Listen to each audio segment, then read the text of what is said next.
Hello everybody, I hope you're going well. Today I'm going to show you my game which I just played right now, and the theme about this game is sacrificing pieces and sacrificing material in order to have a strategical good position. So, at first my hair, because you know my hair are a bit stupid, but okay. The game went also knight f3. I play with the white pieces and my opponent is a random Russian player. Knight f3, knight f6, g3, b6, okay, g3, bishop b7, bishop b2. This is standard theory. Knight d7, he just wants to push e5 and just not getting captured. But okay, right now it's not possible because after all this capture, I just win a pawn. Like it's over. Okay, bishop d2, he cannot push e5. He played c6 in order to play d5. Okay, I played a castle, and if now he plays d5, just c4. And if you take, then I just will play knight bd2 and e4, and I have a good position, a better position. But okay, he played castle and c4 to prevent d5, because if he plays g5, now I can even play knight c3. And okay, taking is never a good move because you're just giving me the e4 square. But okay. In the game I played, in the game he played queen c7 in order to push e5. Okay, I play knight e3 and e5. Okay, right now you have to stay concentrated. The best move right now, probably, I don't think so, but probably the engine would say it's the best move. Let's say yeah, exactly, e4.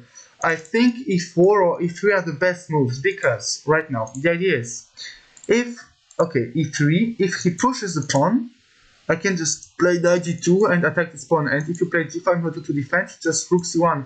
After you take, I just take back, and you cannot defend this pawn, because if rook d8, just a knight d takes e4, knight takes e4, knight takes e4, and the bishop is just controlling the square, so it's just losing a pawn. So now I'm threatening the c takes queen there, so you have to take queen f5 and just a4. And I have a very good position in the queen side because I just pushed all my pawns. And probably my threat is to take and play knight a2 in order to let the rook in. But okay, in this position I played d takes e because I didn't want to play any kind of position which I know, because I know the position with e4. I'm playing this all the time, and the position with e3. But you see, I just wanted to play something else. It's like, it's a training game for me. Okay, d takes. If you take with the knight, for example, just knight d4. You have no pawns here. If the pawn was there, knight d4 is a blunder. But right now there is no pawn, and I just want to put my knight in the middle. And c5 is always a mistake because I can just attack and win this pawn. It's easy win. But okay, he took with the pawn, and right now I have to stay concentrated because I have a lead in development. But the thing is, I cannot use it correctly because knight c5 and bishop f5 are the next move for black. So I thought a bit and I thought to myself, okay, I have to find a very good plan. Right now I could play queen c1 because I always played queen c1, this type of position. Or even rook c1, queen c2 and queen d1 when the c5 is open and not the d5. But okay, I played queen c2, which is, I know it's not a good move, but I wanted to play some unorthodox position in order to create something new. He played rook e8. I think he should have played knight c5 first in order to go there, and then just bishop a3. After bishop f5, I have e4. You have to take with this pawn, and right now if I take the rook, you can just take back, and if I take, just bishop takes e4, and even though I'm attacking everything, you can just take, and actually this is very interesting, but a5, and the end round does say that black has a better position. The position is still equal, but still black has a good position because of all the black squares. You see, the knight can drop on d4, the bishop can go there, and I just have problems on the black squares because of this bishop who cannot control the d4 square. It's like, you see, you can sacrifice material in order to control every kind of colors, and it's just very interesting. But okay, I played after rook d8, I just played e3 because right now if you want to push, I will just go there. It's not a good move actually. Also, it's a good move, but you see there's always something better, and unless I'm not an engine, I can't find all this move. Okay, I could just play this move. I thought maybe okay, rook a1, and if he goes there, then just b4. And even though there's bishop f5, I can just go there, and there's oopsie, and there is nothing. Like I'm just controlling everything, just go there. But I wanted to create many problems in order to get a very crazy position, because I just wanted to work on my calculation skills. But okay, in the game, after rook e8, I played e3 because I just wanted a very complicated position. He didn't play e4, okay?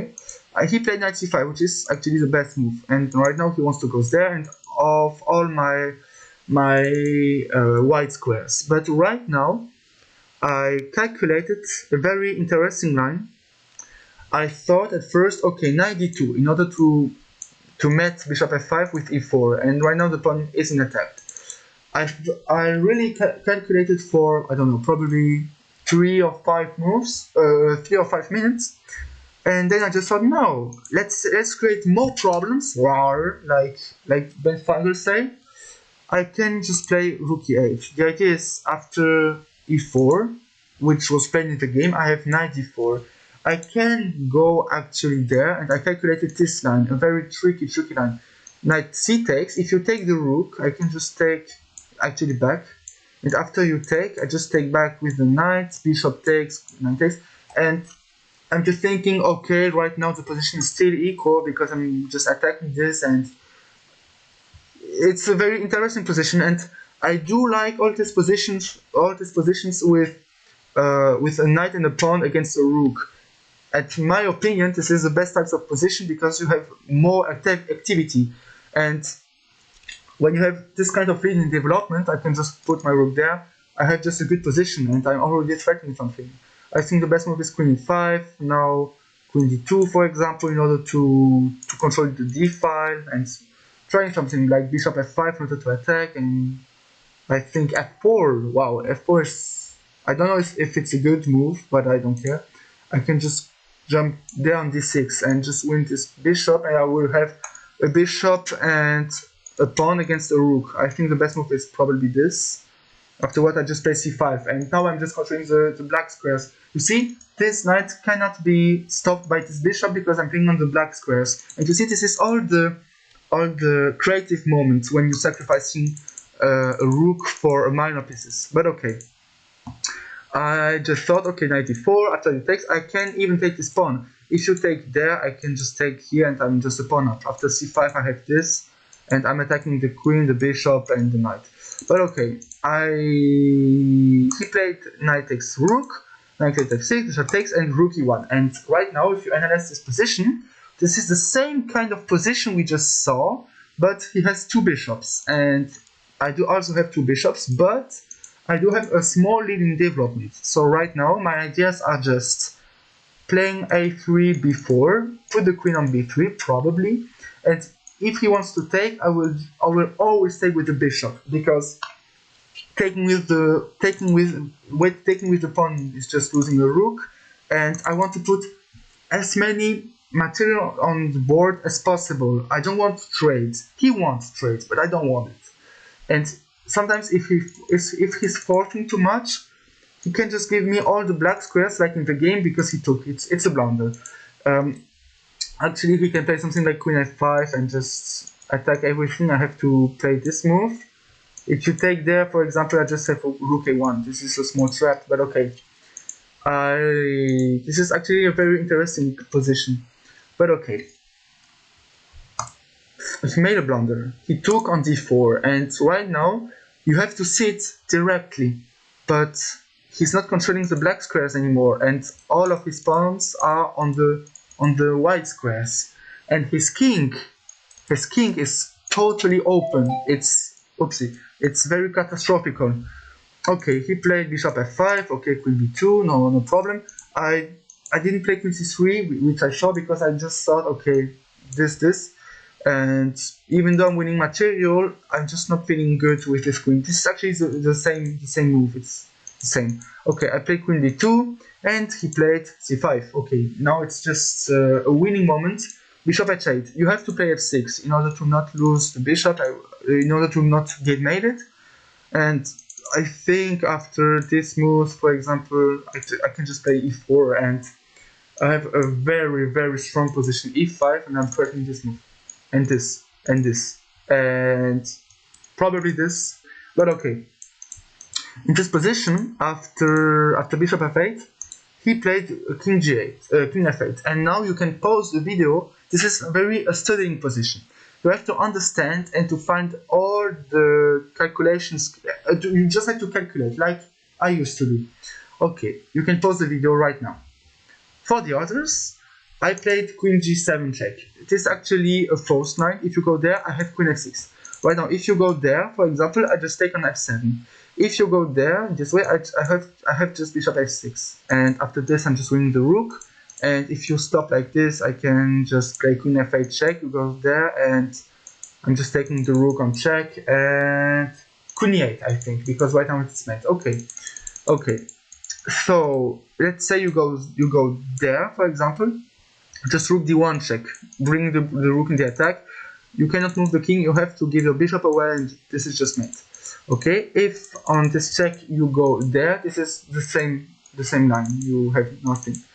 And if you go on c8, I just take the rook, and this is completely winning. Okay, but okay. In this position, after check, he understood that he's losing, he goes there. And right now, if you think, oh, I can just put this check and it's unstoppable mate, there's just queen e5. And I analyzed this position, takes, rook there. And I analyzed this whole position, and I really thought that the position isn't easy to play. I calculated bishop f4 first, rook e8, and I calculated this line, but there's always bishop d7, and he can always like double the rook on the d file, which is the only open file.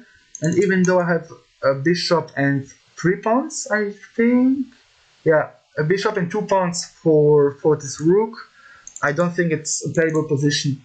But okay, I played the best moves. After check, oopsie, scheiße. Okay, this is actually the line. I went there. Right now, after this, you can say, okay, but I play bishop h8, this is the same line. And actually, yeah, you don't have queen e5 because I can just take and win a rook, or win a piece, sorry. Okay, but okay. The winning move is actually what I played. This is bishop d5, because right now, let's say black plays a random move, for example this. Now I have bishop g7 check, king g8, and this. I'm threatening mate, and if you go there, I just have bishop takes f7 mate. This actually is the point. And you have no way to defend this position, because if you play queen g7, I have just mate e1. If you play rook f7, just queen g7, this, and I think this is a good move. And I just calculated this till this point, and I thought, okay, this is completely winning. And it's a case, it's completely winning. But okay, in this position, I played bishop d4, he played bishop e6, and why not this is the same position after this, it was played in the game, but now we don't have queen e5 because it's not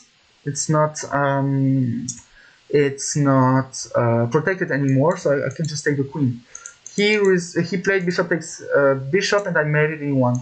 But you see, right now I sacrificed material, I sacrificed a rook for a minor pieces, but I understood that even though I have a strange pawn structure, the fact that I'm controlling all the black squares and all the white squares in the same moment, like right now here, I'm sacrificing a rook for a knight, and this knight can play on both colors. And I sacrificed actually a rook for a knight. Oopsie, I expected the page and didn't want it. Okay, I want to say, I actually sacrificed a rook for a knight and a pawn, and in my opinion this is the best way to play if you want to play very active games and very interesting games. I think if you play like this move, I can just play this move. I think after you take, I take there, and I have a good position. But probably you play queen a5 attacking the rook. Ah, okay. So it's completely losing, because after this there's just h4 and I'm losing. So okay, you see, he took, it's actually blunder, but you see, you cannot push these pawns because I already have a good position, because I'm already controlling all the center squares. And if I can put my knight there or my bishop there, you won't use this d file anymore. So it does mean that a rook is useless if the d file is closed. So this is exactly the moment where you have to think, right now in this kind of position, can I sacrifice a rook for some material? And actually I could, and I did it, for example. And this is actually how the game went, and I won pretty easily. And right now, thank you very much for you guys for watching all my videos. Thank you, Abashev47. This was my opponent on Lichess. If you want to play against me on Lichess, I can give you the name of my account. My name is LorisTaka17. I think I will write it in the comment section. If you have any questions or any suggestions or any tips for me, you can write everything in the comment section. Thank you very much for watching my videos. I thought that we reached the 1,000 views on my channel. This is a very important moment for me. So thank you very much, and I see you in my next video. Ciao, ciao.